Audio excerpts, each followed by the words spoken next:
I've done it. I've done that.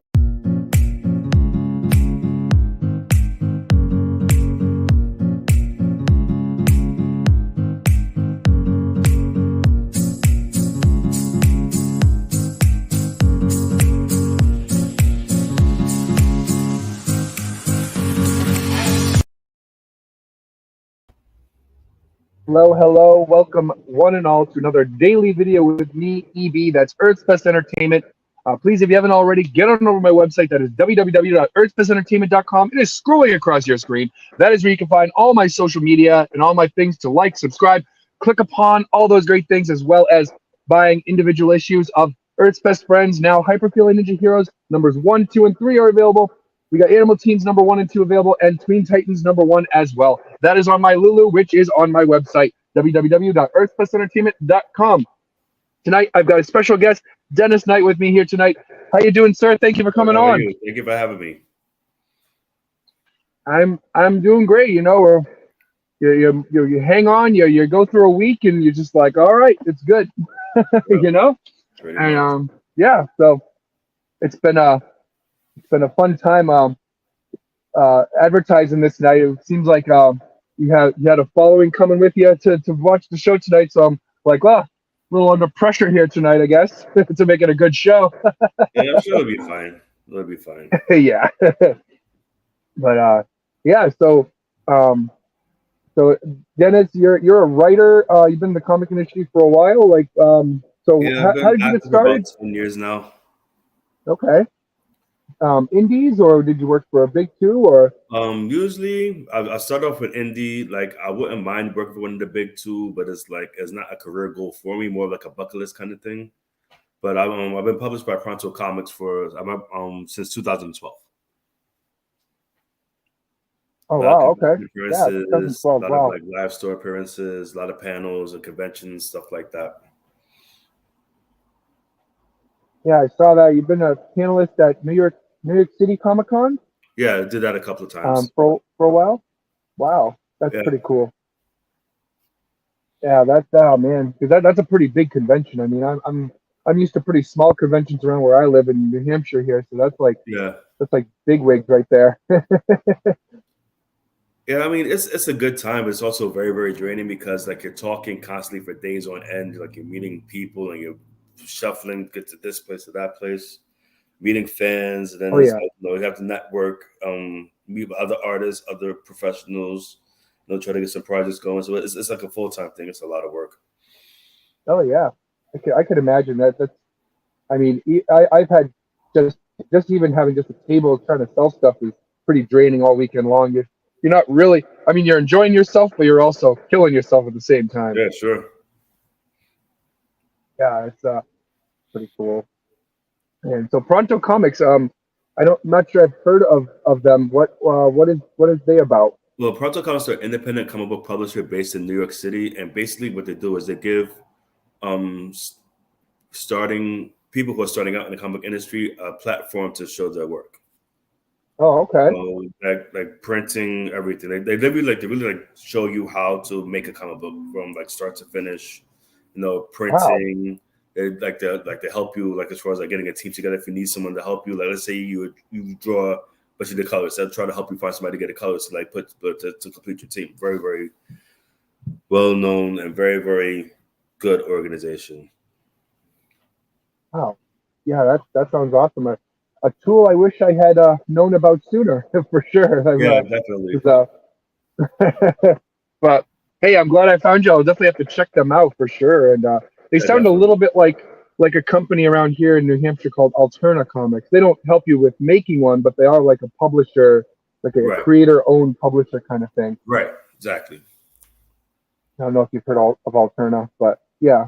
I have actually. Yeah, he's actually made quite a name for himself. It's crazy. I've lived in New Hampshire all my life, and I just heard about him this year, last year. Got it. Yeah, but hey, thank you guys for tuning in. I see 3 viewers possibly. YouTube doesn't always show me an accurate number, so thank you for tuning in. I appreciate it. One of those is my daughter, I'm pretty sure, because I had it on the TV ready to go for her. Shout out to Chloe. um, so what so I know for me, I was always kind of a writer even before I knew how to actually write on paper. I was always making stuff up. Like, how did you get into writing? I always liked it as a kid, like always like making little Yeah. stories and like projects at school and stuff like that. And like I kind of found out that I was good at it. Like I got sent to a writer's retreat when I was in high school. I won a writing contest, and my teacher wow. submitted my my assignment without telling me. So then, like 2 weeks later, she says, "Oh, guess what? You're going to Vermont." I says, "I can't afford to pay for that." I said, "Don't worry about it. The school's going to pay for it." So I got to go to Vermont for free. And it was like a writing conference. I met a whole bunch of cool people, and I did like they had classes about like character structure and like basically the technical writing tools that I didn't know that I needed, and now like it was very, very helpful. Wow, yeah, that's great. Now, do you live in New York now? Is that where you're from? Yeah, yep. Was born in the Bronx, raised in the Bronx. Now I live in Mount Vernon, so I'm moving a little bit of ways. Yeah, that's really cool.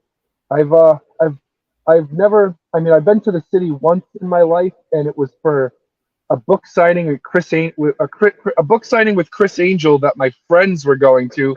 I had to like sit on the sidelines and wait for them to get this signature because they weren't allowing him to sign just anything. It had to be like a purchase made there.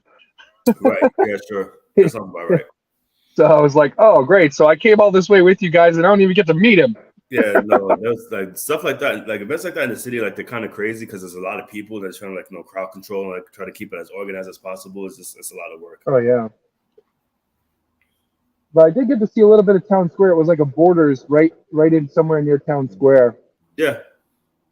I mean, it's a cool place if you're visiting, but I hate Times Square personally because there's too many people. Oh yeah.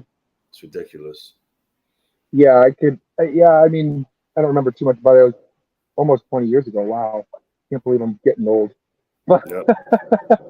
20 years ago, and I was 20 when it happened. So it's like, oh man, I'm pushing 40. I can't believe it. Oh, but yeah, that's really cool. I grew up. I'm in New Hampshire, so our biggest city is still not even like an eighth of the size of New York City. So right. So New Hampshire. I'm gonna go one day just to check it out. Oh yeah, it's a beautiful place, especially in the summer. The summer is probably a better time to go. Laid back, like a lot of country stuff like that, Yeah, it sounds like it's similar to Upper State New York. Right. Upper State New York has been described to me as like small towns and villages, and I'm like, yeah, it's kind of like New Hampshire. Yeah, the further you go upstate, like the more quieter it is. Like like I went to school in Spark Hill. That's like maybe 30 minutes from the city. But if you keep going further up, like you have like Beacon, you have Newburgh, like all these other towns, like the small little towns, Like Poughkeepsie, I've been there a couple times for a Taekwondo camp. I've been there a couple of times. Very chill, very laid back. Yeah, it was a nice time. I went there it was like I took this Taekwondo class, and the instructor was originally from New York, so she was involved with a lot of like other guys from New York, like other Taekwondo instructors from New York. So every year they got together at this place this camping to Poughkeepsie, and it was pretty cool. Nice. But that wasn't my trip to the city. I only had one trip to the city, and that's as much New York. I've driven through it a couple times to go to like Ohio or one time we went to Arkansas. So you drive through it a little bit there, but other than that, I've really mostly stayed around this area most of my life. Okay. Yeah, New England. The region of New England's still not as big as like New York City. It's like 6 states is still not half as big as the entire state of New York. Right.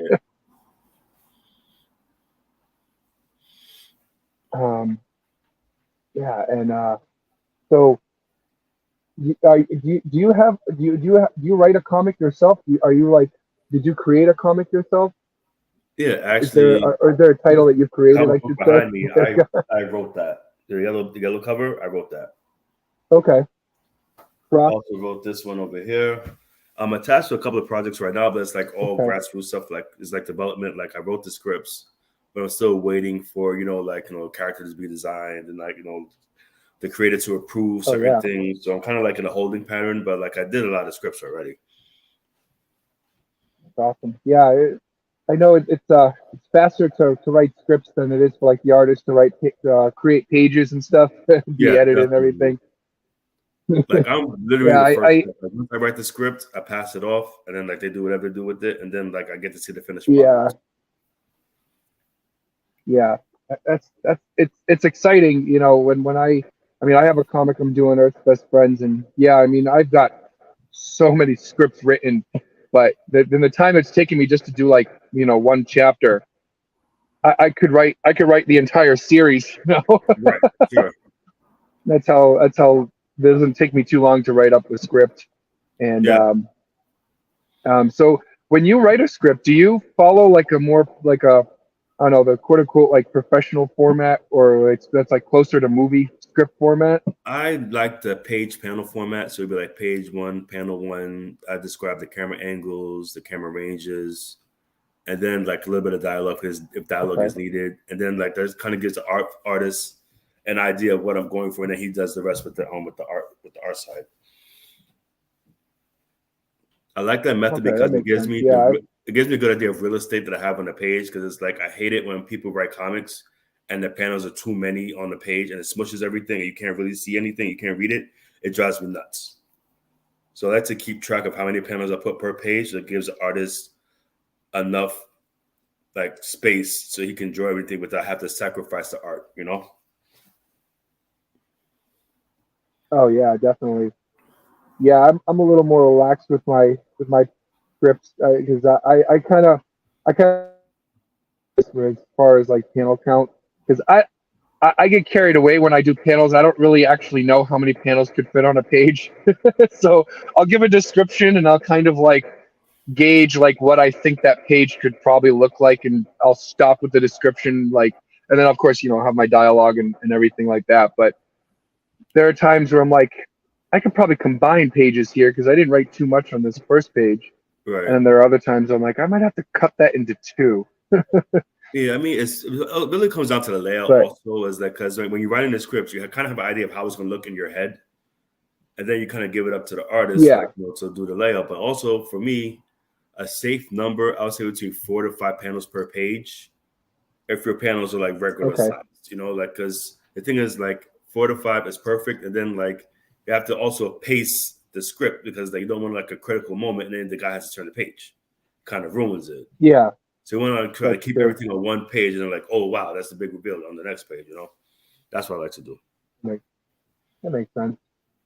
Yeah, it's cool talking to someone who writes, because of all the folks involved with comics, most of them are artists that I know. Right. So it's cool to have some writers on my show this week and next week and stuff. Great. Yeah, I know a lot of artists too, man. Great people. I saw you. Talented. Connection is out on me here. Do this. All right. Oh no, did I freeze? Did you freeze? Oh no, I can hear you just fine. Can you hear me? Oh, okay, I can hear you now. All right. So it was freezing up on me for a sec. Got it. Okay, good. Yeah, what I was saying is like, yeah, there we go. Artists, and they're like super talented, and just like, wow, man. It's like, I love how an artist can like read a script and then like put their own interpretation on it and like brings everything together. Like that's like the most fascinating part of working in comics to me, anyway. Oh yeah. No, seen the finished product, seen the pages. Like I get every time I see it, because I'm just like, wow. Like, and sometimes the artist.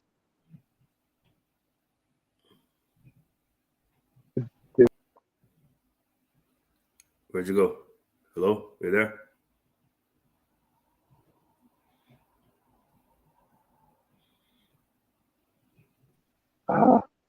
There you go. We're back. All right, yeah. Yeah. Oh, man, come on. This connection is ridiculous.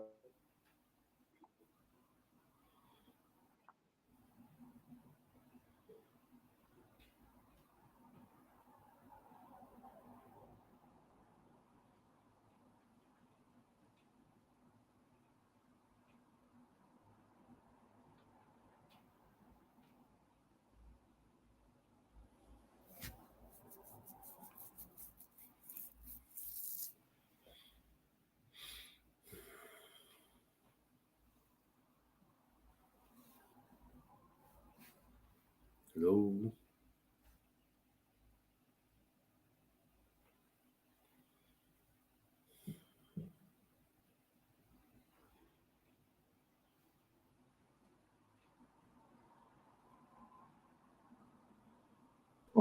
Okay.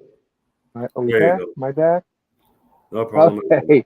It's so weird because I'm not driving, and if I was driving, we'd probably have less problems. It's as weird as that sounds. Probably. So it's yeah. So there we go. It looks like it's stabilized. Hopefully. Okay. That's the risk when you take when you do these shows. Like you never know if the connection decides to not work anymore for you. And I don't know, I just renewed my phone service for the year, so Right. it should be good. But you never know how they decide. You're like, oh, you've used too much cellular data this month. We're gonna cut you off. Exactly. You never know. Exactly.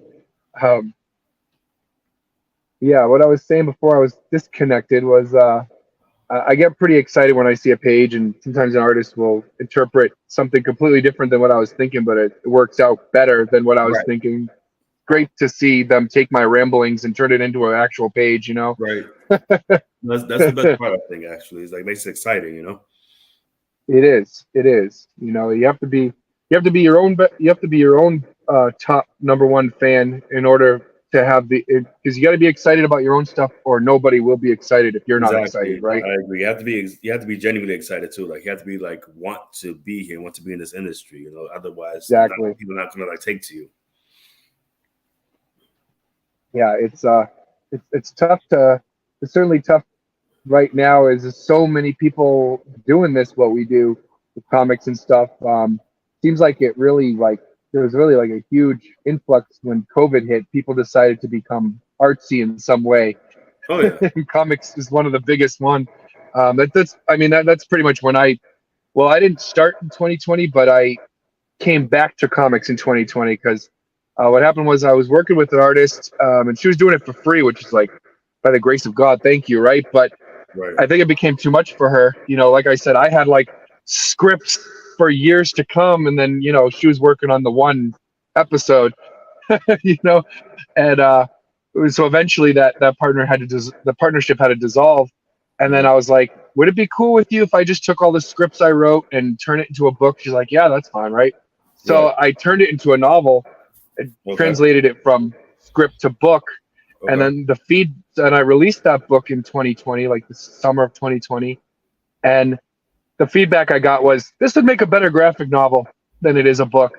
I'm like, all right, I guess I got to find another artist and probably pay them this time because people don't really like to work for free.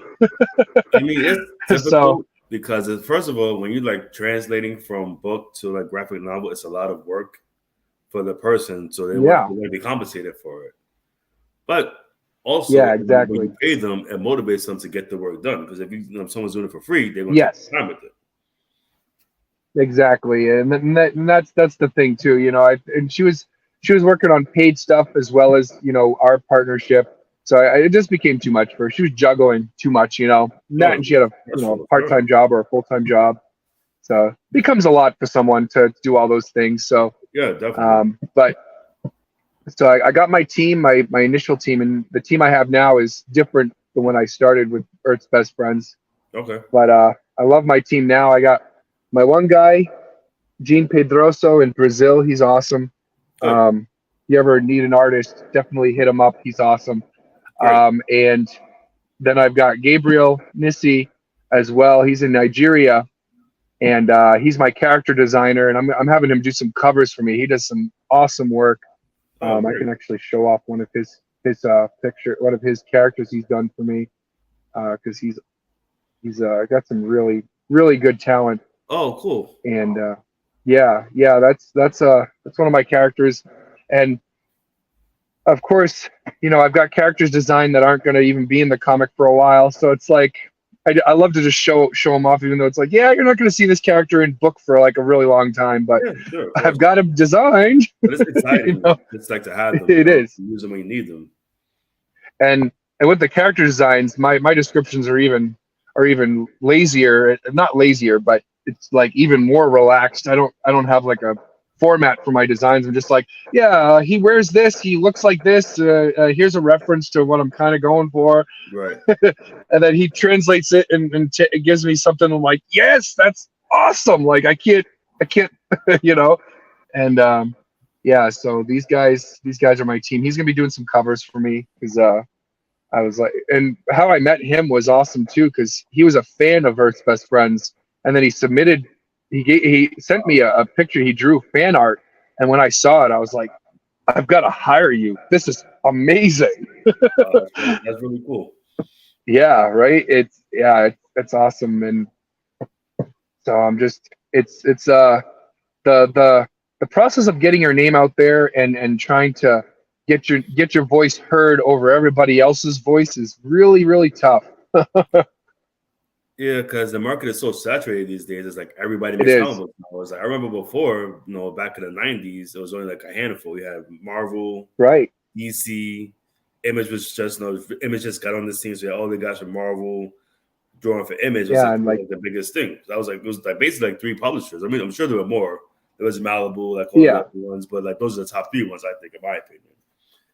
Yeah, yeah. Basically, if you were to say big 2, you could say big 3 and include Image, right? Yeah, 100%. And then there's Dark Horse, and then there was Mirage with the Ninja Turtles. Dark Horse, Malibu, Almagram was another one that was DC and Marvel's joint venture that was like around for a little bit. There's definitely. Oh yeah, I remember that. Publishers out there, but not everybody was talking about them. Like Malibu kind of went up in smoke after a couple of years. They didn't really do much, but it's like Image really like. And I'd say Image and Dark was probably like the biggest indie publishers in the 90s. Yeah.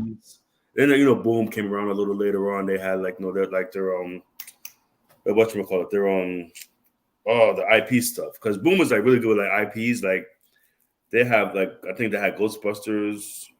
Yeah, they get a lot of licenses, right? Yeah, Ghostbusters. They had like I think My Little Pony for a little bit. They had like all the stuff you see on TV, like they have a comic book for. It's freaking crazy. I don't know how they do it. It's nuts. Yeah, it's like, how do you get started when you have to buy like a $1 million license to do a comic? That's the thing. Is, like, I wish I had that kind of money, man. The projects I would. Yeah, seriously. Yeah, I'd love to. Who is it that does Ninja Turtles now? Oh, Eastman. Yeah. I think IDW is doing Ninja Turtles. IDW, yeah, IDW. So I actually met. I met Kevin Eastman this year at Grand State Comic Con. I had a friend of mine who met him too a couple of weeks. He is. He's super nice. Oh, he is. I mean, you talked about like, when you're like a panelist at the convention, like I could imagine he must have been exhausted after that weekend, man. Oh, yeah.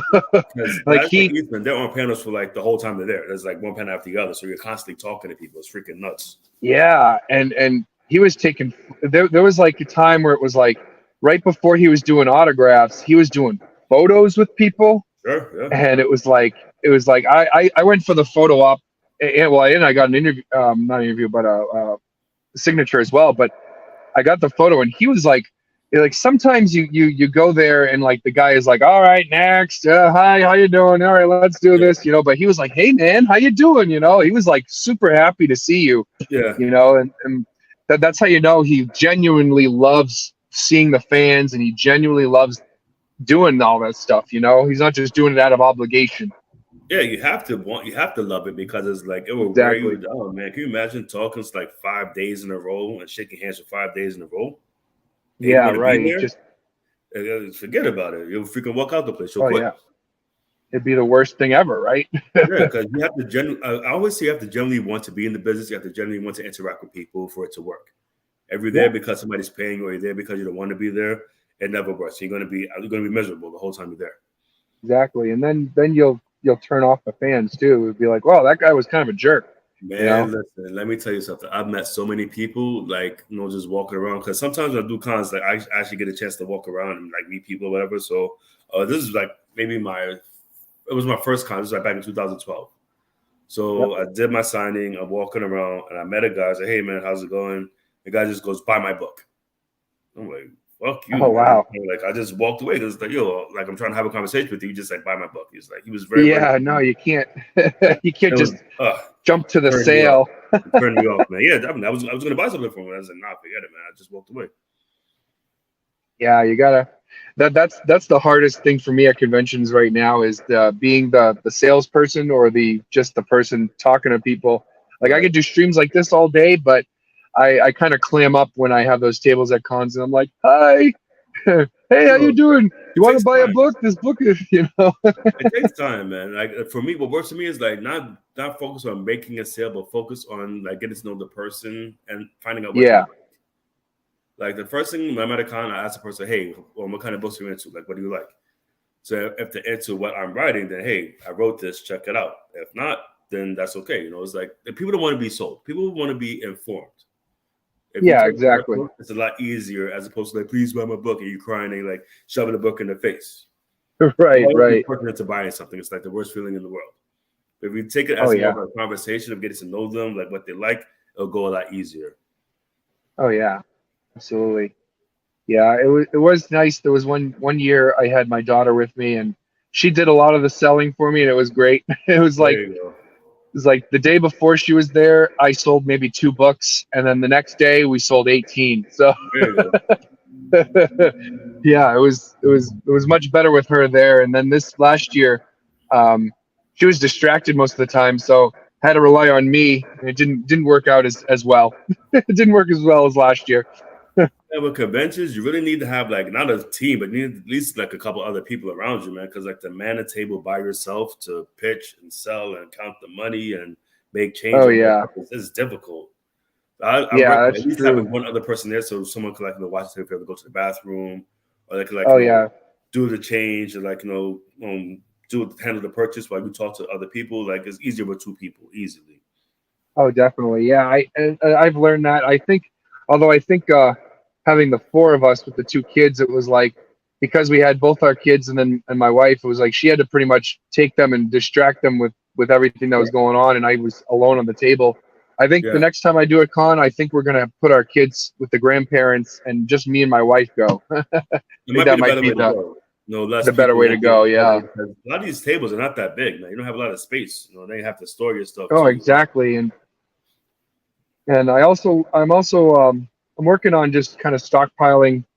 So like I said in the beginning of the video, I originally started with a graphic novel, but I've learned that when you only have one product to sell, folks don't really, they kind of overlook you.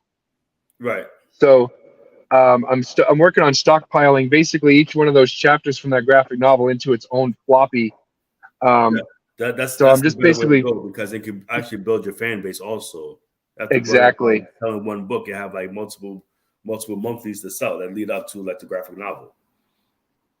Yeah, that's the plan. So I'm planning on just kind of stockpiling my issues right now, and then when I get in, I'll probably hit the cons hard next year. Yeah, I gotta stockpile that. Get yourself together, and then I would say also start applying now for next year because a lot of these applications out now for like 2024 or whatever. Just start applying, kind of map out where you want to go. Yeah, I would like to get. I don't think I'm big enough to really make much at those like bigger conventions. Like I don't know if it would be worth it just because the price of those bigger cons are obviously more money than those smaller ones. Yeah. So I don't know if I'd be able to make back. I'm not that I even make back my money in the small ones, but I don't know if it would be like a $600 table is a lot harder to swallow than a $200. No, I agree 100%. And it's like, especially with these big cons, it's like sometimes they really treat you like they're the only game in town because like of the name of like where they're located. But like I actually prefer the smaller cons. It's not as rushed. Oh, yeah. You get to interact with the fans. on a more relaxed time schedule as opposed to like, New York Comic Con. It's like, thousands of people walking around, and then people like, they're lining up and I have to like talk to this person, to that person. It's very stressful. So I'd rather a small con. So I can take my time. I can relax, talk to the person, definitely. answer questions. It's easier for me that way. I prefer smaller cons. Yeah. Well, if you need an excuse to go to New Hampshire, Granite State Comic Con comes in September. Okay. It could be two birds with one stone. It's a smaller con, and it's in New Hampshire, and that's I appreciate that. Thanks. Mark it on my calendar. Yeah, no problem. I had to email the guy who runs it and be like, "Hey, I'm promoting for you." There you go. I guess I had George Medina on the other night. I think he's also from New York, and I was like, "Yeah, you want to go to New Hampshire, man? Granite State Comic Con." Me and George, we go. Oh yeah, yes, yeah, you know him. Yeah. So, yeah, I told him the same thing. I was like, "Yeah, if you want to go to a convention in New Hampshire, Granite State Comic Con is the one, man." Yeah, George is super cool, man. I love George. He's great. He is. He's a great guy. Yeah, he has a lot of cool stuff he's working on too, man. I try to like stay on top of him, see what he's doing. He's doing some real good stuff. I like his book Wonder Duck. That's probably my favorite out of what he's working on right now. Wonder Duck is probably my top book from him. Oh yeah. It's like it's campy, it's fun, it's like gives me like Darkwing Duck vibes, like the Disney cartoons back in the day. That's the kind of vibe I get from his book Wonder Duck. Yeah, absolutely. Very kid friendly. It's very fun. It's well put together, also very good. Fun Saturday morning cartoon stuff. That's the vibe he has. It's perfect, That's the vibe I go for in mine too. It's just small, digestible kind of stories, and I call it an anthology series because I have those three that I listed. They all take place in the same world. Right. Tween Titans, Hyper Feline Ninja Heroes, Animal Team. Okay. Yeah, but they were all in the same book when it was a graphic novel. So now it's like I have to keep on explaining. It's like now they're separate floppies. It's not a graphic novel anymore. It's like when you make these changes, you have to constantly be like, "Yeah, I'm updating the way I'm doing things." Yeah, you have to, because people get confused very quickly. Like, well, this is not the same book from before, or what's happening now. So, like, as long as you keep people updated, they're pretty open to change. Yeah, a good thing. Yeah, it was ever since that convention when I went to Granite State in September. When I learned that lesson about having one product versus multiple, I was like, time to reconfigure how I'm doing things here. It's easier on the eyes too, especially like the way you do your display, you set up your table. If you have like more than one book to sell, it usually goes easier, and then it's easier for you for sales because it's like, let's say you have issue number 1, issue number 2. Most times they'll buy issue number 1, and if you have 2, they'll buy issue 2 to see where the story goes. So that helps you out with your sales too. Yeah, so that's the plan now, and in addition to me trying to build a bigger platform on YouTube as well. Thus the invite to everybody that I've been trying to get on the show here, and and now I'm part of the Comic Related Madness Network, which is cool too. So this will be rebroadcasted tomorrow at 8 a.m. Okay, cool, cool, very nice. Yeah, I don't know if you know Pops. I don't know if you know Pops, if you've heard of him or anything, but he has the Madness Network, and he's doing some cool things too with you've probably seen him in passing at some point online, not in person, but yeah, definitely, because there's a lot of folks that are interconnected with him for sure from the indie world. Yeah, he's a big dude. He's big time. Yeah, absolutely, and trying to think of other questions here. Like I said, it's kind of a lax show. I'm just like, chat and do what we got to do. We're chatting more than anything. I prefer interviews like this because I usually have when I do interviews, people have these long lists of questions, and it feels like it's very robotic. I'd rather just have a conversation and then questions come up along the way. I prefer that actually. Exactly. That way, it's not so staged too. It's like it feels genuine. Exactly. Yeah, you can't get more relaxed than me probably, because I have no plan. I have no plan prior. It's like I know I'm gonna ask him some things. I know it's writing related, but but yeah, it's been been a wild ride. Must have been a pretty wild ride for you. So when you went to that first con, did you already have like a following?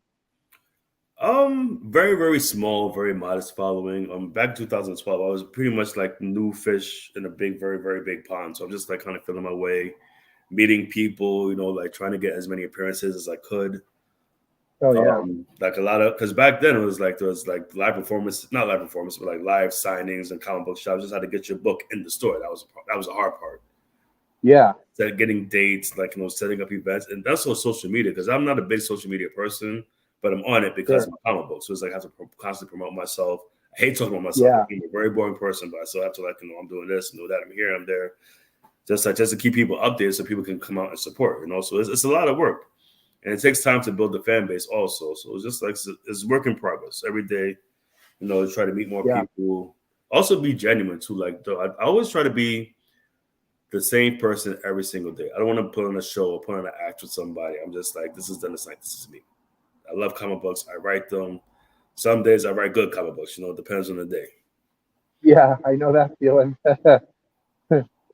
What are some of the comic books that you either grew up with or just when you got into comics? What were some of the titles that you really loved to read? Oh man, growing up, big shout out to my cousin Mike Harris. He is the one that really got me into comic books at a young age because I was too small to cross the street to buy my own comics, so he let me read his. Okay. I'm like maybe 5-6 years old. I'm reading like X-Men, Spider-Man, Punisher. Yeah. I was a big Marvel kid growing up, and then it's funny because when I got older, I started reading DC because I wanted to learn how to write comic books. In DC, they have better stories, in my opinion. So I started reading like a lot of Green Lantern, a lot of Batman, pretty much any and everything. Because I like DC's story structure, and like the stories are really, really good too. But Jeff Johns, he changed my world. He took over Green Lantern back in the day and like did like the Blackest Night, Brightest Day, like those stories. And that really, really blew me away because like it was brilliant. So I'm a big fan of him. Jeff Johns, Brian Michael Bendis, he's another guy that I admire a lot. Alan Moore. Yeah, Brian. So actually, Brian Michael Bendis with him, like he's a writer that comes to mind for me too, because I got started with Ultimate Spider-Man when I started reading comics. So good. I'm a big fan of Ultimate Spider-Man. Big fan. Yeah, and it was a Tobey Maguire Spider-Man movie that made me say, all right, I got to pick up some comics. So I picked up an Ultimate Spider-Man, and yeah, I fell in love, and I ended up buying the volumes,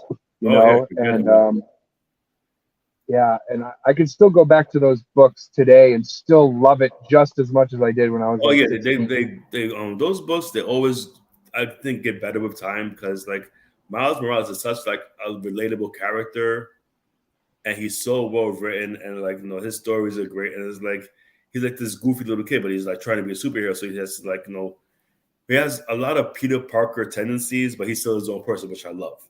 Yeah, and they even gave him powers that are separate from Peter Parker's powers as well. Like he's got the invisibility, he's got the electricity. Because he's not like a carbon copy of Peter Parker. He has his own identity, his own powers, and like made him a different person, which I loved.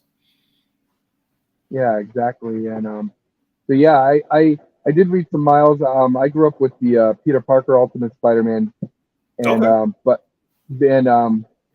yeah, and it's funny because I didn't really know too much. I never read like any Ultimate the Ultimate or Ultimate X-Men or anything. Right. But going back, I've watched YouTube videos about the Ultimate Universe, and the Ultimate Universe was actually meant to be like a more like streamlined version of like Marvel Comics because they got so complicated by the 90s. So they're like, you know what? Let's kind of start fresh and make these. We could kind of rehash these storylines, but make them a little more easy to read. Right. And they did, and there were some changes that were weird, like the way they handled Carnage. But for the most part, I love Ultimate Spider-Man. I love that there was an end to Peter Parker and then a continuation with Miles Morales. Right. 100%. Yeah, it's because like with the normal 616 world or whatever universe it's called, the normal Marvel universe, right, or the main universe, like. Characters die and they come back like five episodes later, like 100%. Like that to me, that one of my rules as a writer, if I kill a character, the character stays there. I don't bring characters back. Yeah, Because the whole point of killing a character is like for the emotional investment of the reader. If you bring it back, there's no stakes, there's no danger. exactly. I mean, maybe with villains, you could bring them back through different formations or something. Like, I always like well, I have this like idea for the villain later down the road that like he'll die initially, but then kind of come back through some weird science and kind of inspired by Dragon Ball Z, the Broly movies. Like Broly dies in one of the movies and he comes back as this weird science experiment. And, Right. Well, you definitely can pull it off if you explain it like that way. Like, if the readers know, okay, this person is like a reincarnation of a villain or something like that, and you explain yeah, the process, that's totally fine. But especially like for me, the yeah. Dr. Wolverine came out a couple of years ago. Crazy story. I was very involved, and like I actually cried because Wolverine's like one of my favorite characters. And Oh then, yeah. like, lo and behold, 6 months later, he comes back. I'm like, well, what was the point of me making me cry if you're What's going the to bring him back? point, right? Exactly.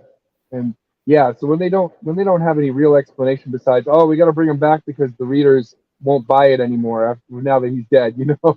Yeah, it's a shame, man. Yeah, So it's that's like that's my nice. rule: if they're gonna kill somebody, keep them dead. Don't bring them back. Exactly.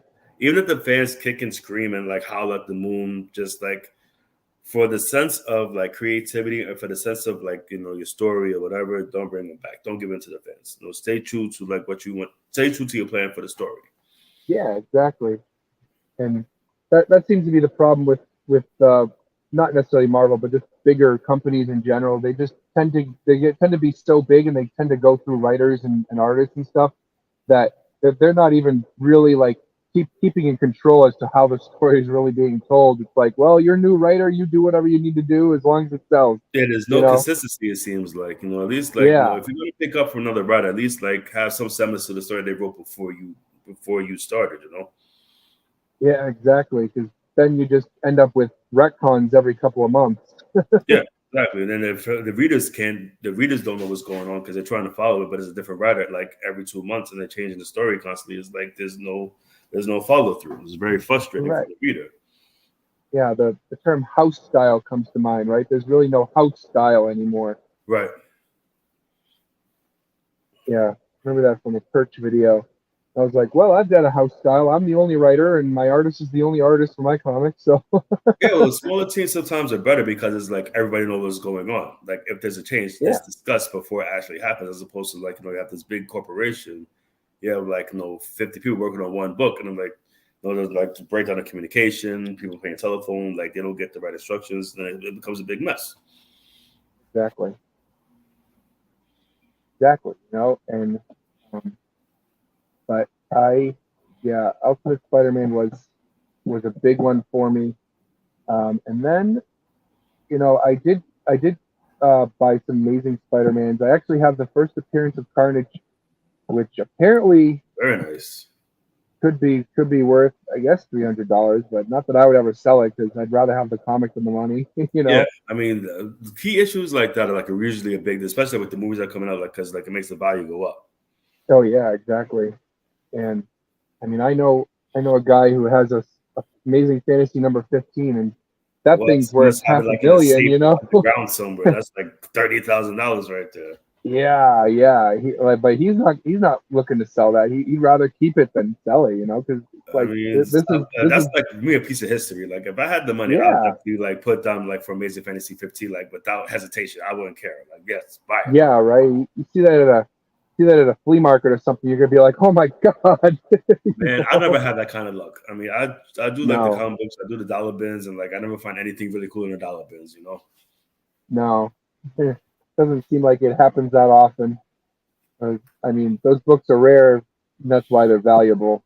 Yeah, sure. It's crazy how things become valuable. It's just, Yeah. I was No, having a it's very conversation with my dad. He doesn't understand comic books at all, and I right. was telling him about that Amazing Fantasy number 15. He's like, I don't get it. It's a comic book, and I'm like, well, I mean, it's like anything else. Anything that someone likes to collect, they want to keep it because it's special to them. They enjoy it. It's something, that is worth it to you to have on you. No, sure, 100%. But I think all types of memorabilia, like especially like sports cards and stuff like that, stuff is worth a lot of money. Yeah, exactly. Yeah, especially you get some of those like rookie cards or whatever. Yeah, I don't know too much about sports, but just about time to end the feed, I guess. Yeah, about 9:30. So yeah, it was great talk, man. Thanks for having me. Yeah, man. Thanks for coming on. Thanks for chatting with me tonight. You know, it's been a good time. Great talk. And I'll definitely be asking you to come back eventually because I'll be going through all my contacts and trying to keep folks coming on. So yeah, man. Yeah, anytime. Just let me know. We'll set it up. Excellent.